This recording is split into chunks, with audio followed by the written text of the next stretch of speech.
Untuk kali ini kita akan bahas tentang gaya Lorentz atau gaya elektromagnetik. Konsep ini ya diungkapkan oleh Hendrik Anton Lorentz, seorang fisikawan dari asal Belanda yang memenangkan penghargaan Nobel dalam fisika bersama dengan Peter Zeeman pada tahun 1902. Nah, inilah yang mengungkapkan teori tentang gaya Lorentz itu sendiri. Untuk pembahasan pertama tentang gaya Lorentz yaitu pada dua kawat lurus sejajar. Oke, kita ilustrasikan gambar kawatnya seperti ini. Jadi ada merah dan biru yang arah arusnya itu semuanya adalah ke atas. Kita uraikan satu persatu. Nah, untuk menentukan arah medan magnet pada materi sebelumnya kita pakai kaidah tangan kanan. Jadi yang misalkan yang kita tentukan pertama kali ini adalah kawat yang biru. Berarti sesuai dengan kaidah tangan kanan, maka untuk di sebelah kanannya pada kawat yang biru ini medannya adalah masuk atau cross. Berarti kita tuliskan di sini adalah cross cross cross, berarti semuanya adalah silang. Oke, itu untuk arah medan. Selanjutnya berarti untuk kawat yang merah yang I2 ini dia berada pada medan magnet yang arah medannya itu adalah masuk cross yang disebabkan oleh kawat yang biru tadi yang pertama. Sehingga untuk kaidah gaya Lorentz-nya kita bisa pakai dua cara, pakai kaidah tangan kanan dengan telunjuk, kemudian ibu jari dengan jari tengah itu semuanya tegak lurus. Jadi seperti ini. Oke. Kemudian kaidah yang kedua kita bisa pakai yang 4 jari telapak tangan kita ini lurus semuanya, kemudian ibu jari tegak lurus dengan keempat tadi. Maka untuk gaya Lorentz-nya itu adalah arah keluar dari telapak tangan kita. Oke, terserah kalian pakai kaidah yang mana. Nah, tapi tetap pakai kaidah tangan kanan, jangan pakai tangan kiri biar arah gaya Lorentz-nya nanti tidak terbalik. Kaidah tangan kanan. Oke, kita buat kaidah ini menentukan arah gaya Lorentz pada kawat yang kedua. Tadi sudah kita tentukan arah medannya itu adalah masuk. Berarti kalau kita pakai kaidah yang pertama, telunjuk kita arahkan masuk pada bidang. Kemudian untuk ibu jarinya arahkan sesuai dengan arus kawat, yaitu adalah ke atas. Sehingga untuk jari tengahnya itu adalah arahnya ke kiri. Berarti gaya Lorentz-nya adalah ke kiri. Itu untuk kaidah tangan kanan yang semuanya tegak lurus, ibu jari, telunjuk, dan jari tengah. Kalau misalkan kita pakai kaidah yang kedua, jadi pakai yang telapak tangan yang 4 lurus, berarti arahkan yang 4 ini masuk bidang dan ibu jarinya itu arahkan ke atas, sehingga yang keluar dari telapak kanan ini adalah gaya Lorentz-nya, sama kayak yang tadi, berarti ke kiri. Nah, ini gaya Lorentz untuk kawat yang kedua. Nah, untuk menentukan gaya Lorentz pada kawat yang pertama, sama kayak yang tadi, kita tentukan dulu arah medan yang disebabkan oleh kawat yang kedua. Tetap seperti yang awal, kita pakai kaidah tangan kanan menentukan arah medannya. Berarti kalau seperti ini, arah medan yang disebabkan oleh I2 di posisi sebelah kiri itu adalah keluar atau dot, berarti keluar semuanya. Oke, berarti untuk kawat pertama ini berada pada medan magnet yang arah medannya itu keluar, yaitu dot. Sesuai dengan kaidah tangan kanan tadi menentukan arah gaya Lorentz-nya, maka akan ketemu gaya Lorentz-nya itu arahnya adalah ke kanan. Oke, seperti ini ya. Oke, berarti ini ada dua gaya yang interaksinya itu adalah saling menuju. Anggapannya ada gaya yang saling menarik dua kawat ini, sehingga kesimpulannya untuk gaya Lorentz yang arah kawatnya itu searah, berarti dia akan tarik menarik. Oke. Untuk yang arah arusnya pada dua kawat yang sejajar, jika arah arusnya itu berlawanan, berarti sesuai dengan langkah yang tadi, maka akan didapat arah gayanya itu nanti saling keluar, sehingga dapat disimpulkan untuk gaya Lorentz-nya ini adalah tolak menolak untuk dua kawat yang berlawanan. Oke. Untuk lebih jelasnya, mari kita bahas satu contoh soal. Kita lanjut untuk contoh soalnya. Jadi tentukan arah gaya Lorentz pada kawat yang berada pada dua magnet kutub utara dan selatan. Jadi kawatnya di antara magnet kutub utara dan selatan. Kita perhatikan gambarnya seperti ini. Nah, perlu diingat untuk arah garis medan magnet, yaitu pada magnet itu selalu keluarnya dari utara ke selatan, sehingga arah untuk medan magnetnya di sini pada kawat itu adalah ke kiri. Kemudian setelah itu sesuai dengan kaidah tangan kanan, berarti arahkan arusnya ke atas, kemudian telunjuknya arahkan ke kiri. Oke, maka akan ketemu untuk arah gaya Lorentz-nya itu adalah menuju kita. Semuanya adalah tegak lurus. Nah, ini adalah contoh untuk menentukan arah dari gaya Lorentz itu sendiri. Untuk menentukan besarnya dari gaya Lorentz itu sendiri, jadi persamaan untuk menentukan nilainya, kita bisa pakai persamaan F sama dengan bil sin dari theta. Jadi B-nya ini adalah medan, kemudian I adalah arus, dan L-nya ini adalah panjang kawat, dan sudut yang di sini tetanya adalah arus terhadap medannya, medan magnet. Kalau dalam soal itu semuanya adalah tegak lurus, berarti sudut antara arus dan magnet dan B-nya ini adalah 90, yaitu tegak lurus, maka sin dari 90 itu sama dengan 1. Sehingga persamaannya itu tinggal bil saja, B kalikan dengan I kalikan dengan L. Itu untuk satu kawat kalau ditanya besar gaya Lorentz. Kebetulan yang di sini adalah gambarnya adalah interaksi dari dua kawat. Kalau ditanya berapakah interaksi gaya Lorentz-nya, maka kita masukkan nilai dari B-nya itu yang awal kita pelajari medan magnet, yaitu mu kalikan I per 2 pi A. Kita substitusikan ke nilai FL-nya, ke nilai B-nya. Maka akan didapat hasilnya F-nya itu sebesar mu 0 kalikan I1 I2 kalikan dengan L dibagi dengan 2 pi A setelah kita substitusikan. Untuk harga F-nya itu sama, jadi F1 F2 itu sama. Dengan F-nya itu adalah gaya tarik kalau misalkan dia tarik menarik, atau gaya tolak kalau misalkan dia adalah tolak menolak.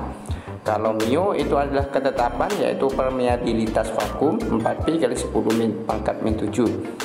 I itu adalah arus, kemudian L itu panjang kawat, dan A ini adalah jarak antara dua kawatnya. Jadi jarak antara I1 dengan I2 itu untuk nilai A-nya. Nah, ini adalah besar gaya Lorentz pada dua kawat yang sejajar.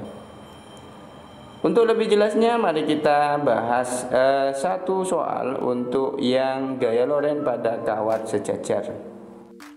Untuk soal yang pertama, sebuah kawat tembaga sepanjang 10 meter dialiri arus listrik sebesar 5 mA. Jika kawat tembaga tersebut tegak lurus berada dalam medan magnet sebesar 8 Tesla, berapakah gaya Lorentz yang timbul?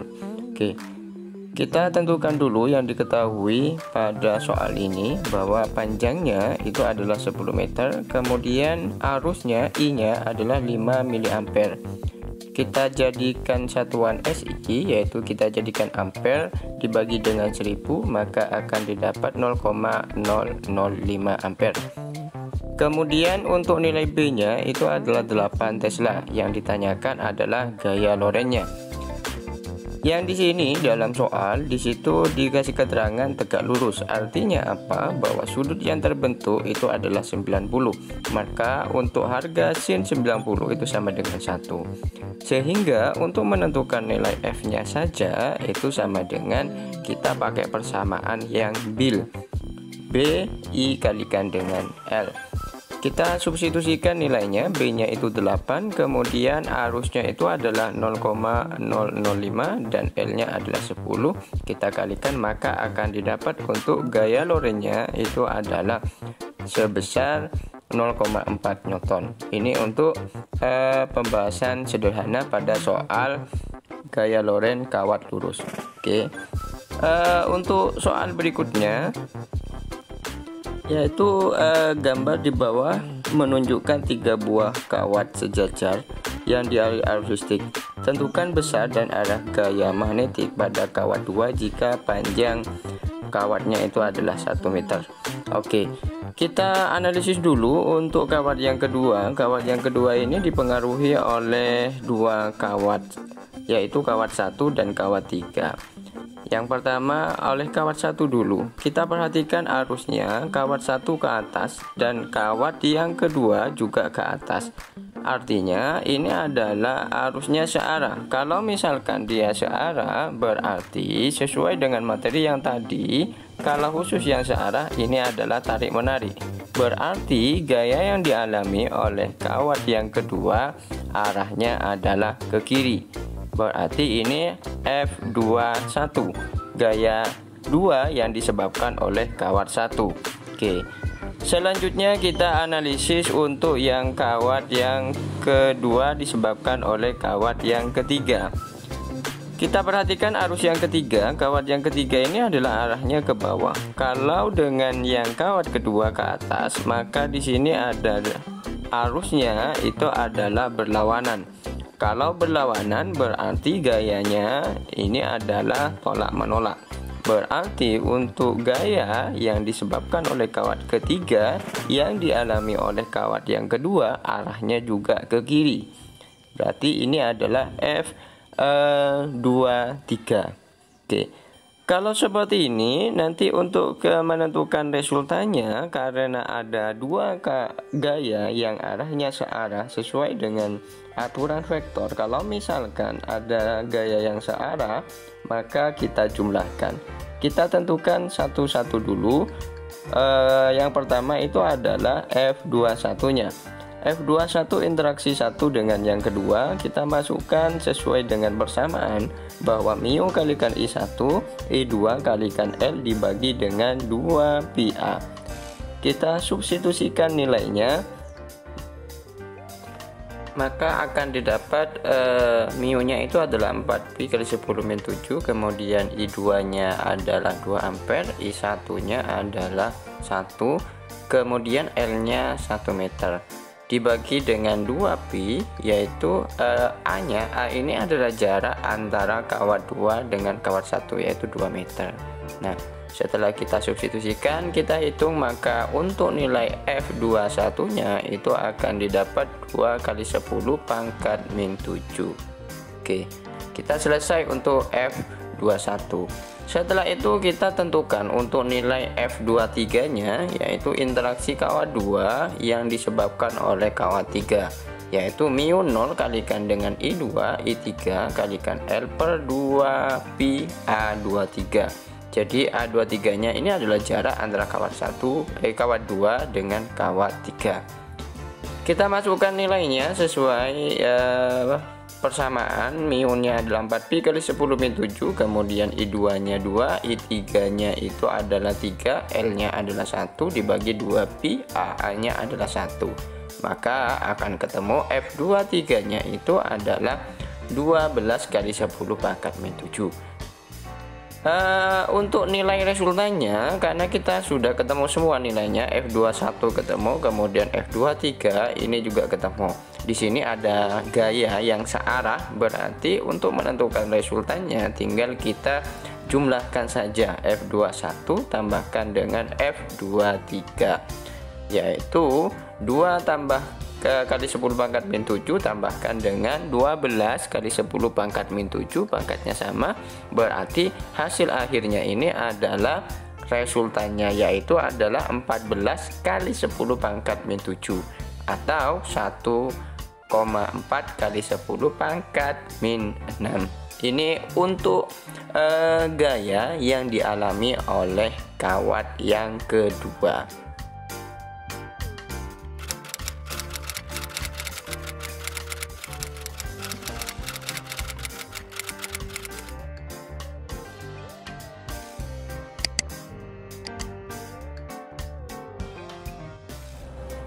Kita lanjutkan untuk soal berikutnya.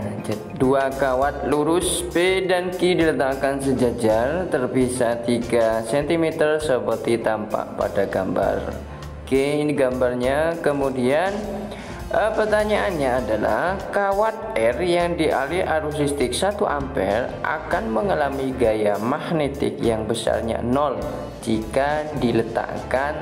Oke, kita tentukan dikatakan sama dengan 0 ketika nilai gayanya itu sama besar tetapi berlawanan. Jadi saya ulangi ya, untuk dikatakan sama dengan 0, resultan 0, nilai gayanya sama besar dan berlawanan. Kira-kira kawat R ini dia mengalami gaya berlawanan itu diletakkan di mana? Jadi dia akan ditarik ke kanan ataupun dia akan ditarik ke kiri, atau sebaliknya dia akan ditolak ke kanan atau dia ditolak ke kiri. Intinya adalah mengalami gaya yang berlawanan. Oke, ternyata dia akan mengalami gaya berlawanan itu ketika kita letakkan R ini di tengah-tengah, sehingga semuanya sejajar, arusnya ke atas. Maka interaksinya adalah kalau sejajar, P dengan R itu adalah tarik menarik, sehingga gayanya itu adalah ke kiri. Kemudian R dengan Q juga tarik menarik, sehingga gayanya adalah ke kanan. Maka di sini letaknya R-nya di situ berlawanan. Kemudian untuk nilai jaraknya, karena jarak P ke Q itu adalah 3 cm, maka jarak antara P dan R itu kita misalkan dengan X, karena ini adalah yang ditanyakan jaraknya. Kemudian untuk R ke Q itu adalah 3 min X, jadi sisanya. Oke, setelah itu untuk saya kedua, bahwa nilai F-nya harus sama. Berarti persamaannya kita buat FPR sama dengan FRQ atau QR. Oke, kita substitusikan nilainya, persamaannya, maka yang sama kita hilangkan, maka akan didapat persamaannya adalah IP per X sama dengan IQ per 3 min X. Nah, setelah ini kita akan masukkan nilainya. IP-nya itu 3, kemudian IQ-nya itu adalah 6. Maka kita kalikan silang, yaitu ada 3 kalikan 3 9, kemudian min 3x sama dengan 6x. Otomatis untuk nilai x nya akan ketemu 1 cm. Karena yang kita misalkan itu adalah x itu jarak P ke R, maka 1 cm ini adalah jarak 1 cm di kanan P. Jadi jawabannya itu adalah yang A. Kalau misalkan dia jarak R ke Q, berarti tinggal kita kurangi saja, 3 kurangi dengan 1, berarti 2 di sebelah kirinya kawat yang Q. Untuk soal yang berikutnya, yaitu 2 rel konduktor dimiringkan ke atas. Perhatikan gambarnya sini ya, sehingga keduanya membentuk sudut 37 batang terhadap tanah. Jadi relnya ini terhadap tanah membentuk sudut 37.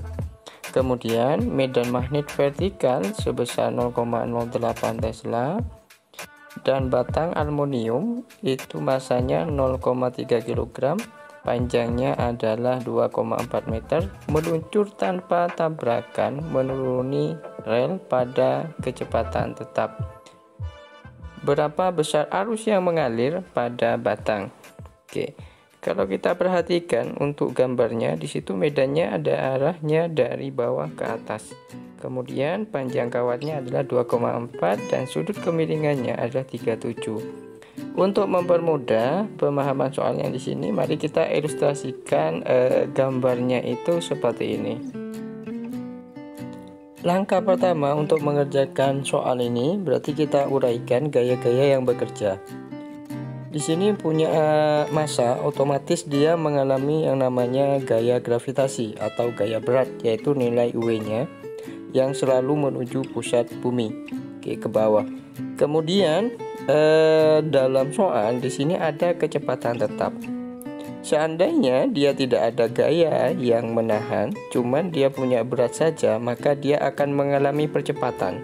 Kalau mengalami percepatan, maka ada perubahan kecepatan. Semakin lama kecepatannya semakin besar. Tetapi yang di sini kecepatannya ternyata konstan, tetap. Artinya apa? Berarti ada gaya yang menahan untuk bendanya ini.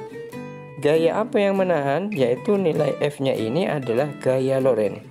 Nah, kita ketahui untuk medan magnetnya itu adalah ke atas. Jadi kalau ke atas dia F-nya tegak lurus terhadap B-nya, maka untuk nilai arusnya itu adalah dia menuju ke kita. Maka terjadi sesuai dengan kaidah tangan kanan untuk gaya Lorentz. Jadi kalau kita uraikan nilai F-nya itu adalah geraknya ke kiri. Nah, setelah itu nilai F ini kita uraikan ke bidang miringnya. Jadi dia mengapit sudut theta, maka untuk ke bidang miringnya ke atas itu adalah nilainya adalah cos karena ngapit sudutnya. Kemudian untuk nilai beratnya itu yang ke bawah. Nah, itu sama saja dengan dia depannya sudut. Kalau depannya sudut berarti kita pakai nilai sin. Berarti kita sudah dapat dua gaya. Yang ke bawah itu adalah mg sin theta, kemudian yang ke atas itu adalah f cos dari theta. Di sini diketahui dalam soal bahwa nilai percepatannya ini adalah 0. Kenapa bisa 0? Karena kecepatannya itu konstan, tetap, jadi tidak punya percepatan. Kalau benda tidak punya percepatan, maka resultan gayanya itu sama dengan 0. Oke, jadi F-nya sama dengan 0. Kita substitusikan untuk gayanya, yang ke bawah kurangi dengan yang ke atas, yaitu mg sin theta kurangi dengan f cos theta. Setelah itu kita pindah ruas untuk min-nya ke kanan, maka akan didapat mg sin theta sama dengan f cos dari theta. Dengan nilai F itu adalah gaya Lorentz, yaitu bil, BIL, maka akan didapat persamaannya mg sin theta sama dengan ILB cos dari theta. Setelah itu, ini adalah yang ditanya arus. Berarti LB cos theta kita pindah ke ruas kiri, maka akan ketemu I-nya itu sama saja dengan mg per LB kalikan dengan tan theta. Kita substitusikan untuk nilainya. Masanya itu adalah 0,3, kemudian G-nya 10. Tan dari 37 dibagi dengan L-nya adalah 2,4, kemudian B-nya 0,08. Maka akan ketemu hasilnya itu adalah I sama dengan 11,7 ampere. Ini untuk penyelesaian soal penerapan pada gaya magnetik atau gaya Lorentz.